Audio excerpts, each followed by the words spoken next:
नमस्कार, बहुत बहुत स्वागत है आपका। मैं आपके साथ पूजा राठौर शर्मा। आप देख रहे हैं ब्रेकिंग विद एजेंडा। तो आज हमारा एजेंडा 9 जून, नई डेडलाइन, अब डू और डाई। जी हां, ये सवाल हर तरफ खड़े हुए हैं। जिस तरह से पहलवानों का संघर्ष तो लगातार चल ही रहा है, अब क्या पहलवानों के समर्थन में खाप और किसानों के आने के बाद लड़ाई की दिशा बदलने वाली है? क्या 9 जून के बाद पहलवानों को इंसाफ दिलाने के लिए यूपी, हरियाणा समेत कई राज्यों की खाप किसान आंदोलन की तरह कोई बड़ा आंदोलन खड़ा करने की तैयारी कर रही है? और सबसे बड़ी चर्चा का विषय यह है कि बृजभूषण के खिलाफ लगे आरोपों की जांच कब खत्म होगी? क्या उन्हें बचाने के लिए जांच में जानबूझकर देरी की जा रही है? क्या बृजभूषण पर सवाल उठने से बीजेपी का यूपी में नुकसान हो सकता है? यह चर्चा इसलिए क्योंकि 100 दिन से ज्यादा के धरने के बाद पहलवानों को जंतर मंतर से जबरन हटा दिया गया। गंगा में मेडल बहाने की धमकी के बाद भी अब खाप को उनके समर्थन में खुलकर खड़ा होना पड़ रहा है। मुजफ्फरनगर में महापंचायत में ऐलान कर दिया गया कि 9 जून तक बृजभूषण की गिरफ्तारी की जाएगी, वरना बड़ा आंदोलन खड़ा किया जाएगा। अब उसके बाद कुरुक्षेत्र, शामली और आज सोनीपत का मुंडलाना, जहां महापंचायत का आयोजन किया जा रहा है। अब आज की महापंचायत में सरकार के खिलाफ खुलकर बोलने वाले सत्यपाल मलिक, आरएलडी अध्यक्ष जयंत चौधरी के भी शामिल होने की खबर है।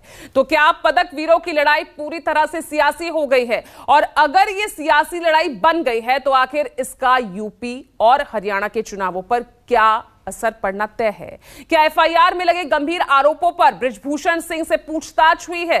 क्या बृजभूषण सिंह के हुंकार उनकी सच्चाई की वजह से है या उसका कारण सरकार का बर्दाश्त है?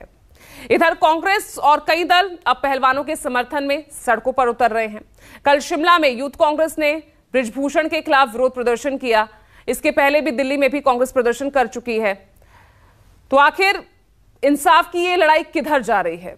इसी मुद्दे पर बड़े पैनल के साथ आज हम चर्चा करने वाले हैं, लेकिन उससे पहले जरा कुछ बयान सुन लीजिए। जो हमारी माँ बहन है, वो बेटियों की इज्जत नहीं रहेगी तो जीने का मकसद ही क्या है? उसी मकसद से आज खाप कट्ठी और सारे को यार इंडिया में हो रही है, वर्ल्ड में हो रही है। तो सरकार को भी इस बात पे जो है सोचना चाहिए, कुछ ना कुछ करना चाहिए।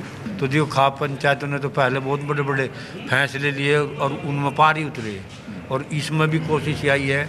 ये पंचायत जो यहाँ पर बुलाई गई है सभी चौधरियों की उपस्थिति में, वो एक निर्णायक स्थिति के लिए ही बुलाई गई है। मुझे जो पहलवान जो प्रोटेस्ट कर रहे हैं, हम उनके साथ हैं, बिल्कुल साथ हैं। बाकी भी जितनी भी स्पोर्ट्समैन हैं, चाहे वो क्रिकेट हो, हॉकी हो, फुटबॉल हो, सारे उनके साथ हैं।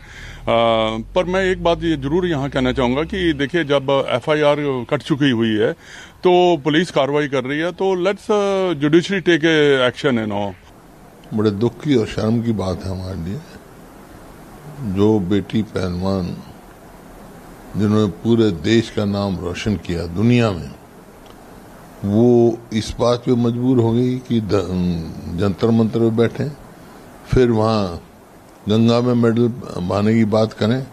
हालांकि उस समय भी मैंने उनको कहा था मेडल मत बहाओ, ये किसी की मेहरबानी से नहीं है। ये मेडल, ये जो उनको शौर्य प्राप्त हुआ, किसी मेहरबानी से, उनकी मेहनत से हुआ है। देखिए, पूरा देश सपोर्ट में, सच तो ये है।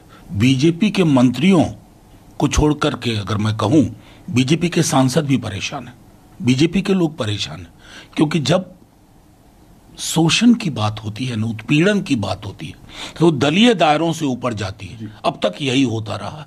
निर्भया का आंदोलन हमें याद है ना, निर्भया के दौरान का। आज जो ये पूरी की पूरी बीजेपी की सरकार इस बृजभूषण सिंह के पक्ष में खड़ी है ना, ये हमारी गिरावट का संकेत है।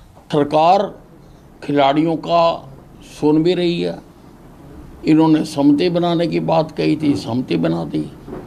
इन्होंने कहा था कि एफआईआर दर्ज कराओ, एफआईआर दर्ज करा दी।